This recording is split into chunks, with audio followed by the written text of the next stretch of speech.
Assalamualaikum warahmatullahi wabarakatuh. Alhamdulillahi rabbil alamin. Wassalatu wassalamu ala sayyidina Muhammadin wa ala alihi wa sahbihi ajma'in. Pada kesempatan yang mulia ini, kami akan mengisahkan sebuah cerita, sebuah kisah yang menjadi iktibar, menjadi nasihat berharga bagi kita tentang bahayanya minum khamar, bahayanya minum minuman yang memabukkan. Dikisahkan oleh Hujjatul Islam Imam Al-Ghazali dalam kitabnya yang bernama Minhajul Abidin ila Jannati Rabbil Alamin. Beliau menyebutkan tentang keadaan daripada murid seorang ulama sufi yang bernama Fudail bin Iyad. Pada suatu waktu, salah satu murid beliau yang sangat alim mengalami ataupun sakit sakaratul maut. Kemudian sang guru itu Fudail bin Iyad mendatangi ataupun datang ke rumah muridnya yang sedang sakit sakaratul maut. Beliau masuk ke dalam rumah dan duduk di samping kepalanya. Kemudian beliau membacakan surah Yasin. Maka dengan serta-merta muridnya yang sakit itu berkata kepada beliau, "Ya Ustaz, la taqra' hadha." Wahai guru, jangan engkau bacakan ini. Beliau terkejut. Kenapa si murid melarang beliau membacakan Yasin? Padahal jika seseorang mati ataupun sakit akan meninggal, dibacakan Yasin padanya, ini akan memudahkan dia sakratul maut. Beliau terkejut kenapa muridnya sampai sebegitu. Kemudian beliau terdiam. Maka tak lama kemudian beliau berkata kepada muridnya yang sakit itu, "Katakan la ilaha illallah." Maka langsung saja muridnya pun menjawab, "La aqulu laha inni minha bari'un." Aku tidak akan mengucapkan kalimat la ilaha illallah karena aku sudah terlepas daripadanya. Dan kemudian muridnya itu pun meninggal ataupun mati dalam keadaan demikian. Dalam keadaan ia terlepas daripada kalimat tauhid la ilaha illallah. Dalam arti kata, dia meninggal dalam keadaan tidak ada iman dalam jiwanya. Na'udzubillah, summa na'udzubillah. Kemudian dengan rasa sangat sedih, Fudail bin Iyad pun pulang ke rumahnya. Dan ia menangis di rumahnya sejadi-jadinya.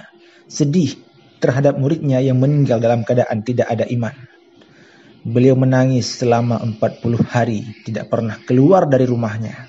Kemudian pada suatu waktu, beliau bermimpi tentang muridnya, wa huwa yushabu ila jahannam, di mana dalam mimpinya ia melihat bahwa muridnya itu sedang diseret dalam neraka jahanam, sedang dibawa, sedang ditarik dalam neraka jahanam oleh malaikat-malaikat penjaga neraka. Kemudian dalam mimpi itu beliau berkata kepada muridnya, bi ayyi syai'in naza'allahul ma'rifah minka. Dengan apa sehingga Allah mencabut ma'rifah dalam dirimu? Kenapa ma'rifah itu hilang dalam dirimu? Wa kunta a'lama talamizati, padahal engkau adalah salah satu muridku yang paling alim. Kemudian muridnya itu pun menjawab, keimananku hilang di dadaku dengan 3 perkara. Yang pertama adalah dengan namimah. Aku selalu berkata kepada engkau sesuatu yang aku berkata berbeda kepada orang lain. Kepada si ini aku berkata seperti ini, kepada orang lain aku berkata seperti yang lain. Sehingga antara orang dan orang terjadi permusuhan. Yang kedua adalah dengan dengki. Adanya sifat dengki dalam diri si murid tersebut. Ia mendengki sahabat-sahabatnya. Artinya ia tidak senang melihat sahabat-sahabatnya mendapatkan rezeki, mendapatkan nikmat Allah Subhanahu wa taala. Ia ingin agar nikmat yang diperoleh oleh sahabat-sahabatnya itu hilang. Ia ingin orang lain pun melarat. Ia tidak ingin melihat orang lain bahagia. Itulah sifat dengki. Dengki itu salah satu sifat yang cukup berbahaya. Sifat batin, penyakit batin yang ada dalam diri seseorang yang sangat berbahaya. Disebutkan al-hasad ya'kulul hasanati kama ta'kulun narul hatab. Sifat dengki itu bisa memakan kebaikan-kebaikan yang kita miliki seperti api memakan ranting-ranting yang kering. Yang ketiga, dicabutnya keimanan dalam jiwa si murid tersebut adalah karena ia minum khamar. Ia mengatakan, kana bi illat faji'tu ila tabib fasa'altuhu anha. Aku memiliki penyakit pada diriku. Maka pada suatu waktu aku datang kepada tabib dan aku bertanya kepadanya tentang obat. Kemudian tabib tersebut berkata, tashrab fi kulli sanah kadahan min khamrin. Obatnya adalah engkau minum tiap-tiap 1 tahun itu 1 mangkok arak. Fa illam taf'al tabaqa bikal illat. Maka jika kamu tidak mau melakukannya, kamu tidak mau minum arak 1 mangkok dalam setiap tahun, maka penyakit kamu tidak akan sembuh. Nah, inilah sebabnya maka si murid itu menjawab, fakuntu asyrabah. Maka aku minum khamar itu setiap tahunnya. Na'udzubillah min sakhatihi alladzi la taqata lana bih. Kita berlindung dengan Allah Subhanahu wa taala daripada marahnya Allah. Inilah yang menyebabkan si murid tersebut dia meninggal dalam keadaan tidak ada iman di dadanya. Ternyata dia minum khamar. Dia mudawamah. Dia mengekalkan dirinya dalam minum khamar tiap tahun. Karena dianggap itu menjadi obat untuk menyembuhkan penyakitnya. Padahal Allah Subhanahu wa taala tidak membuat obat daripada najis. Khamar, minuman yang memabukkan, itu adalah najis yang cukup dibenci, bahkan bisa mengundang murka Allah Subhanahu wa taala. Murid itu tadi dia minum khamar sebagai obat. Namun Allah murka. Allah hilangkan iman dalam dadanya. Coba kita bayangkan bagaimana andai kata seseorang itu minum khamar bukan karena obat, karena bersenang-senang. Na'udzubillah, thumma na'udzubillah. Tetapi sekarang cukup banyak orang suka bermabuk-mabukan dengan macam model minuman yang dia minum.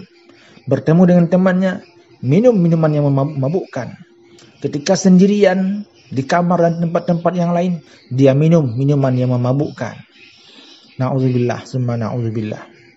Kita berlindung kepada Allah Subhanahu wa taala daripada perbuatan haram ini, karena Allah sangat benci kepada khamar. Adapun minuman-minuman yang memabukkan apapun mereknya, khamar itu adalah ra'sul khati'ah. Dia adalah merupakan pangkal dasar dari bermacam-macam keburukan. Maka sekali lagi semoga kita bisa menjauhkan perbuatan ini. Yang masih suka minum minuman yang memabukkan, kiranya kita bisa berhenti. Kiranya kita bisa menjauhkan diri kita daripada hal-hal yang dibenci oleh Allah Subhanahu wa taala. Semoga kisah singkat ini bisa menyentuh hati kita, bisa menjadi pelajaran dalam kehidupan kita untuk bisa berubah ke arah yang lebih bagus. Demikianlah ulasan kisah pada kesempatan yang berbahagia ini, semoga menjadi tambahan informasi dan pengetahuan bagi kita semua. Akhir kalam, hadanallah wa iyyakum ajma'in. Assalamualaikum warahmatullahi wabarakatuh.